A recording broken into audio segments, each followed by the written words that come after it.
वर्तमान स्थिति को दर्शाती मेरे पिताजी श्रीमान प्रदीप कुमार शर्मा द्वारा रचित एक कविता आज़ादी तो मिली हमें पर हम कितने आज़ाद हुए आपके सामने पेश कर रहा हूँ। ये कविता हमसे हजारों सवाल करती है, इसके जवाब ढूंढना हम सभी का काम है। तो कविता पेश है। आज़ादी तो मिली हमें पर हम कितने आज़ाद हुए, आज़ादी तो मिली हमें पर हम कितने आज़ाद हुए। टीवी और मोबाइल से नैतिक अवशोषण होता है, टीवी और मोबाइल से नैतिक अवशोषण होता है। माँ बहनें महफूज नहीं नित दैहिक शोषण होता है, माँ बहनें महफूज नहीं नित दैहिक शोषण होता है। सरेआम चौराहे पर कितने जीवन बर्बाद हुए, आज़ादी तो मिली हमें पर हम कितने आज़ाद हुए, आज़ादी तो मिली हमें पर हम कितने आज़ाद हुए। कितने मूल्य चुकाए हमने आज़ादी को पाने में, कितने मूल्य चुकाए हमने आज़ादी को पाने में। कितना रक्त बहाया हमने अंग्रेज़ों को भगाने में, कितना रक्त बहाया हमने अंग्रेज़ों को भगाने में। फिर जलियांवाला बाग कांड रे बाग कांड और कितने उसके बाद हुए, आज़ादी तो मिली हमें पर हम कितने आज़ाद हुए, आज़ादी तो मिली हमें पर हम कितने आज़ाद हुए। बेटी माँ का प्रतिरूप है ना अपने से दूर करो, बेटी माँ का प्रतिरूप है ना अपने से दूर करो। बेटे बेटी में फर्क नहीं बेटी जन्मे तो गुरूर करो, बेटे बेटी में फर्क नहीं बेटी जन्मे तो गुरूर करो। दो कुल की तारक है बेटी, बेटे तो सब सही याद हुए, आज़ादी तो मिली हमें पर हम कितने आज़ाद हुए, आज़ादी तो मिली हमें पर हम कितने आज़ाद हुए।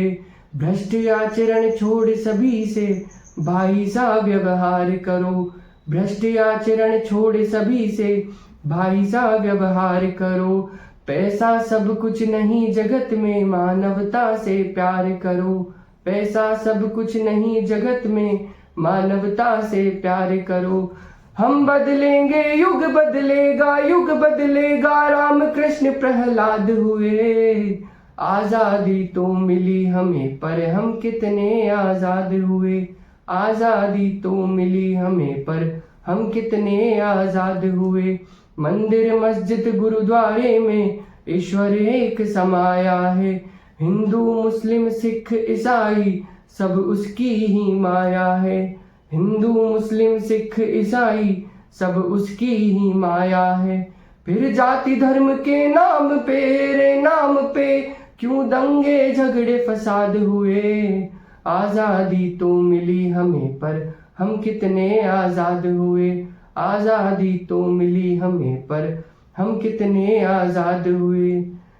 बहुत बहुत धन्यवाद। इस कविता से ही प्रेरणा लेकर मैंने आगे लिखने का सोचा है और इस वीडियो के माध्यम से मैं आपको स्वतंत्र सोच तक पहुंचाना चाहता हूं, तो वीडियो के साथ बने रहिए। धन्यवाद।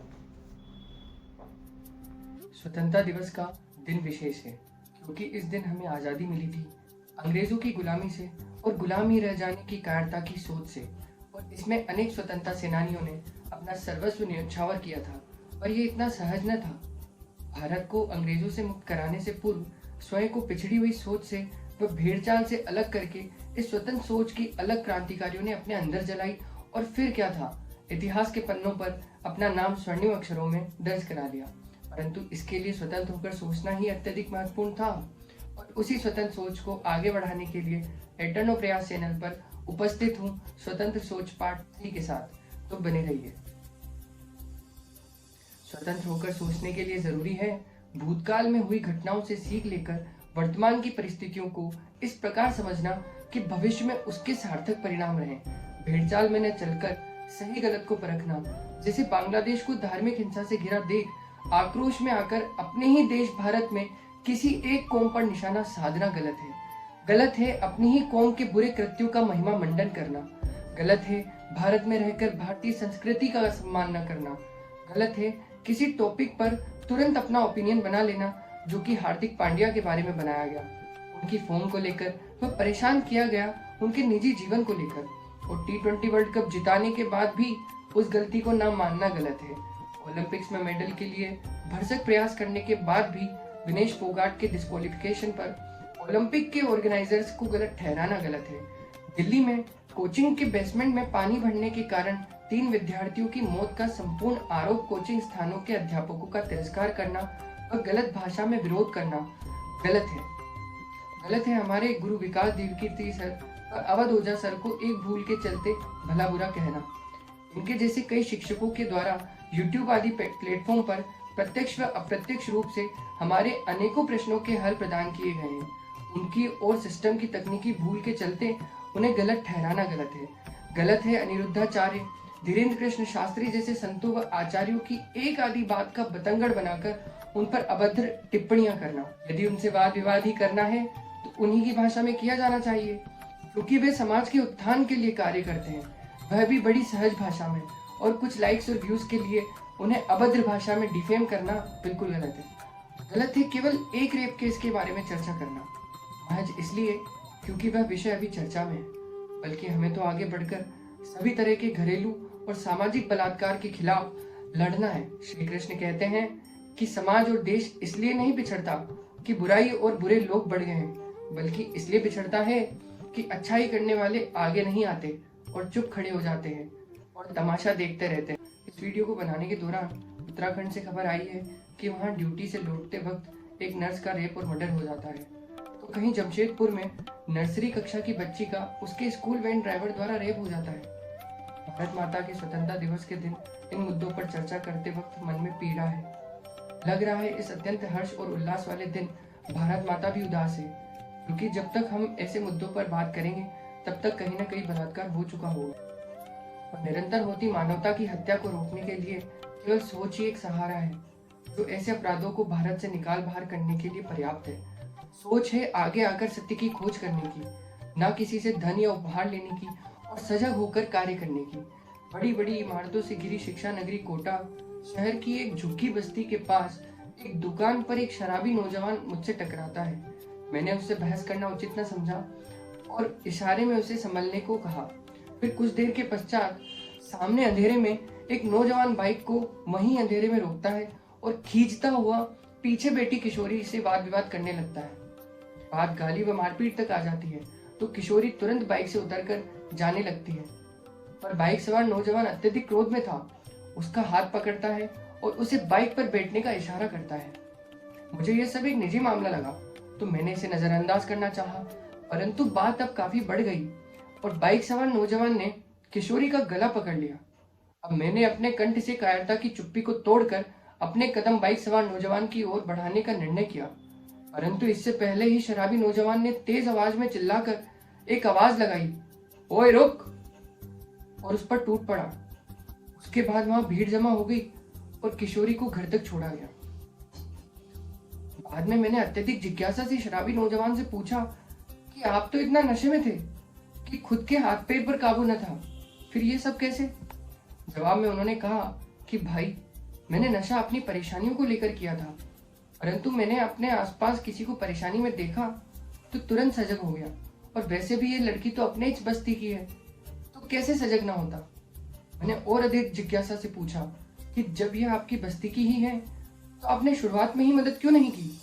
जवाब में उन्होंने कहा, भाई, मेरा नशा तो इन दोनों की पहली कहा सुनी में ही खत्म हो गया था, परंतु मैं इंतजार कर रहा था आप सभी होश वालों का कि आप में से कोई तो नशे में नहीं है, तो आप बचाव की पहल करेंगे, परंतु भाई आप सब तो मुझसे भी ज्यादा बेहोश निकले। या शायद बस्ती की लड़की के कैरेक्टर के बारे में सोचकर आप सुनने खड़े थे, या आपके मोहल्ले से कोई होता तो शायद आप बोल पड़ते, या फिर तब भी ना बोलते। हाँ, शायद आप बलात्कार के बाद कैंडल मार्च निकालने वालों में से हैं। मैं स्तब्ध खड़ा था। उनके 5-7 वाक्यों ने मानो मन को हजारों सवालों से भर दिया हो। लगा जीवन को नई सोच मिली हो, परंतु पुरानी सोच पर जब किसी ने नवीन विचारों का तमाचा मारा तो लगा जीवन को तब्दीली मिल चुकी है। शिक्षा शायद ये सिखा नहीं पाती कभी मुझे, लगा काफी पीछे हूँ दुनिया से। मैं यह शिक्षा शायद ये सिखा नहीं पाती कभी मुझे, पर फिर लगा कि शराबी से स्वतंत्र सोच की नई सीख मिली है और मन में यह अलग जगी कि अगली बार आवाज उठाने में देरी नहीं करूंगा। बलात्कार तो रोज होते हैं, कभी घरेलू तो कभी सार्वजनिक, और बलात्कार केवल नारियों पर ही नहीं, जन्म से पूर्व ही कन्या को भ्रूण में ही मार देना जीवन की आस का बलात्कार है। जन्म के पश्चात पढ़ाई के लिए लड़ना पड़े तो यह जीवन के अधिकारों का बलात्कार है। एक किशोर बालक या बालिका को अपना पैशन समझने के लिए समझ न देना जीवन में आत्मा का बलात्कार है। युवा अवस्था में शादी के लिए परिपक्व हुए बगैर शादी के बंधनों में बांधना जीवन में खोज की बलात्कार है। अपने दलित मित्रों से आरक्षण के लिए सुनना, एक समय पर उनके अधिकारों का हनन हुआ था, उसी प्रकार अभी आरक्षण का होना तो जैसे को तैसा है। यह मानसिकता का बलात्कार है, शिक्षा का बलात्कार है, क्योंकि शिक्षा तो उठना सिखाती है, बदला लेना नहीं। शिक्षा और समझ के द्वारा तो अपनी स्पीच पावर से लोगों को बरगलाने का प्रयास करना संपूर्ण सत्य का बलात्कार है, और ध्रुव राठी जैसे लोग इसे बढ़ावा देते हैं। सो हैशटैग स्टॉप इट ध्रुव इत्यादि अनेकानेक प्रत्यक्ष और अप्रत्यक्ष बलात्कारों से लड़ते लड़ते सभी प्रकार के बलात्कारों के खिलाफ आवाज उठाना हमारे लिए स्वतंत्रता की सीढ़ी की एक और सीढ़ी को सहज बना देगा। सही मायनों में स्वतंत्रता दिवस मनाया जा सकता है। मेरी बाकी वीडियोस को भी देखकर उनकी खामियों और अच्छाइयों से मुझे अवगत कराएं। स्वतंत्रता दिवस के मौके पर यह मेरी स्वतंत्र सोच मुहिम पर तीसरी वीडियो है, जिसमें स्वतंत्र सोच मुहिम में मैंने हमेशा से कुछ सकारात्मकता के आईनों पर लगी सोशल मीडिया की नकारात्मकता की ओस को हटाने का प्रयास किया है।